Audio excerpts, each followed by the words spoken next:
अभी उस दिन अहमद हातिब सिद्दीकी साहब उनके साथ एक नशिस्त हुई, तो वहाँ पर उन्होंने एक बड़ी खूबसूरत बात की। उन्होंने कहा कि हम लोग ये तो आजकल अपने घरों में ज़ोर देते हैं कि बच्चा अंग्रेज़ी ज़ुबान सीखे, लेकिन अंग्रेज़ी वो तब भी सीख सकता है जब उसे अपनी मादरी ज़ुबान उर्दू जो है वो आती होगी।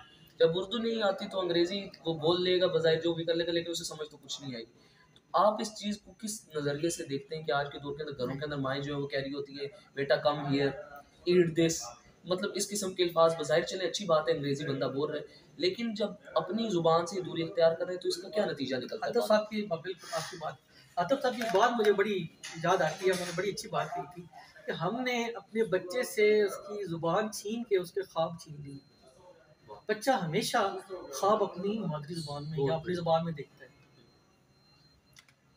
वो कहते हैं कि हम वो ज़ुबान अपने बच्चों को पढ़ा रहे हैं जो ना तो हमारे इर्द गिर्द किसी मुल्क की ज़ुबान, कौमी ज़ुबान है, और ना ही हमारे इधर इतनी जो है ना वो, ना तो हमारी मादरी ज़ुबान है कौमी, ना ही हमारे किसी इर्द गिर्द किसी मुल्क की है, क्योंकि सात समुंदर पार किसी मुल्क की है, वो हम पढ़ा रहे हैं। तो इसे किस तरह से हम ओवरकम कर सकते हैं?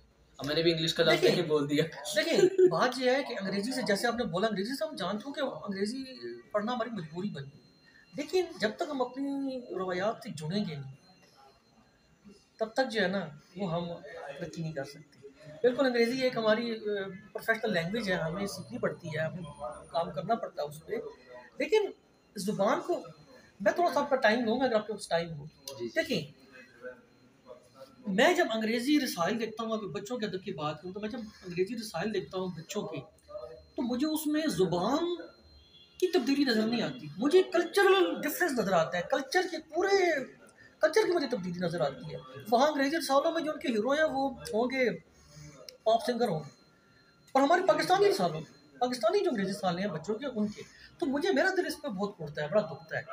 वहाँ आपको अंग्रेज़ी जब अंग्रेज़ी में आते हैं तो वहाँ सिर्फ ज़ुबान का डिफरेंस नज़र नहीं आता, बल्कि टोटली कल्चरल डिफरेंस हमें नज़र आता है। तो ये नहीं होना चाहिए। हम ठीक है एक ज़ुबान के तौर पे इस्तेमाल करें। मैंने चाइनीज़ के साथ काम किया, वो ज़ुबान अंग्रेज़ी को सिर्फ कम्युनिकेशन के लिए लेते हैं, उन्होंने कल्चर नहीं अपनाया कभी भी, कल्चर वो अपना कल्चर उन्हें ज़्यादा प्यारा है। तो हमने ये काम नहीं किया। पाकिस्तान बनने के बाद बदकिस्मती से ये काम नहीं हुआ कि अंग्रेज़ियत जो है ना वो उसी तरह ही हावी रही हमारे ऊपर। हमने उसे बतौर ज़ुबान का इस्तेमाल नहीं किया, बल्कि हमने उसे बतौर कल्चर का इस्तेमाल किया हो। तो मेरा ख्याल है ये होना नहीं चाहिए। तो आजकल माशरे के अंदर जिस तरह अभी इस दौर के अंदर देखा जाए, तो जिस तरह आपने पहले बात की कि रुकना नहीं चाहिए इंसान को, कि अगर कुछ एक चीज़ लिख ली इंसान ने तो ये नहीं कि वो कहे कि जी मैं कुछ हो गया हूँ, मैं कुछ बन गया हूँ। मतलब उसे दूसरों को भी दिखाना चाहिए, इस्लाह लेनी चाहिए उसके ऊपर, ताकि उसकी उस चीज़ के अंदर बेहतर से बेहतरपन आ सके, उसके अंदर और मज़ीद बेहतरी आ सके उसके अंदर। तो अभी ये जो माशरे के अंदर जिस तरह चल रहा है, और इसी बात के ऊपर इख्तिताम करेंगे, टाइम काफ़ी हो गया, कि जिस तरह एक बंदा अगर कुछ तहरीर लिख लेता है किसी रिसाले के अंदर, उसकी छप जाती है, या बिलफर्ज अगर किसी की कोई किताब शाया हो जाती है, तो उसके अंदर एक अनानियत सी आ जाती है कि कोई अगर बंदा बज़ाहिर उसकी किताब नहीं छपी हुई, या वो भी लिखने वाला है, वो लिखने की कोशिश कर रहा है और सीख रहा है उस चीज़ को, या आम लफ्ज़ों में अगर कहा जाए तो ज़ेर तामीर है वो बंदा, तो उसको वो बड़ी हकारत की नज़र से देखते हैं। और आज के दौर में आपको भी पता ही है बहुत ज़्यादा रुझान इस तरफ निकल पड़ा है कि दूसरे को जो है वो बिल्कुल ही कमतर समझा जाता है। तो आखिर इसकी क्या वजूहात हैं, और हम लोग जो हैं जितने भी नए लिखने वाले मुझ समेत, इन चीज़ों से किस तरह बच सकते हैं? देखिए वो शेख सादी ने कहा है ना कि डाली जिस पे फल होता है वो झुकी, हमेशा झुकी होती है। तो एक तो आजिज़ी जो है वो होनी चाहिए इंसान के मिजाज में, ठीक है। एक तो ये बात है। दूसरी ये बात है, आपने कहा, अब देखिए सोशल मीडिया का जहाँ फ़ायदा है वहाँ एक नुकसान ये भी है, हर कोई चाहता है कि मैं बहुत जल्दी पॉपुलर हो जाऊँ, बहुत जल्दी मकबूल हो जाऊँ।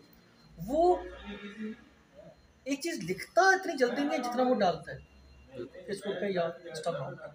तो लोग एकदम पढ़ें, और फिर लोग जो पढ़ने वाले हैं वो भी बगैर किसी, आप समझें कि मैं तो कहूँगा बगैर पढ़े हुए सिर्फ बंदे को देख के वाह वाह करना शुरू कर देते हैं। मैं कहता हूँ कि ये रुझान जो है ये उस शायर के लिए या उस अदीब के लिए भी गहरे कातिल है। तो ये नहीं होना चाहिए। पहले क्या होता था, पहले तहरीर को लिखी जाती थी तो वहाँ पे वो किसी अदबी महफ़िल में जो है वो तनकीदी नशिस्तें हुआ करती थी। वहाँ बड़े-बड़े बैठा करते थे, उसके ऊपर जो है वो बात किया करते थे और लिखने वाले को जो है वो नई-नई राय मिलती थी। अब चूँकि एक चीज़ जो है ना, चाहे जैसी भी लिखी है, उसपे वाह, वाह, वाह, वाह हो गई, तो समझता है शायद मैंने बहुत अच्छा लिख लिया। बिल्कुल, जो कि उसके लिए मैं कहता हूँ कि उस अदीब के लिए ज़ाहिर कातिल है। बिल्कुल। वो जो वाह-वाह कर रहे हैं, वो अदीब के खैरख्वाह नहीं है। आप बताएँ, ठीक है, सबके सामने ना बताएँ, उसे प्राइवेट में बताएँ कि बिल्कुल, भाई ये अच्छी इस बात गज़ल में, इस नज़्म में आप ये अगर कर लें, और मैं कहता हूँ कि जो अदीब है, उसे भी खुंदा पेशानी से इस चीज़ को कबूल करना चाहिए, जो कि हमारे यहाँ बदकिस्मती से नहीं है। है। बिल्कुल इसी वो तरह। कबूल नहीं करता, वो कहता है मैं अक्ल कुल हूँ। ये जी बात है। नाज़रीन, हमारे साथ मौजूद थे मोहतरमुल मकाम जनाब यासिर फ़ारूक साहब, जो कि एक शायर भी हैं, अदीब भी हैं, बच्चों के लिए लिखते हैं।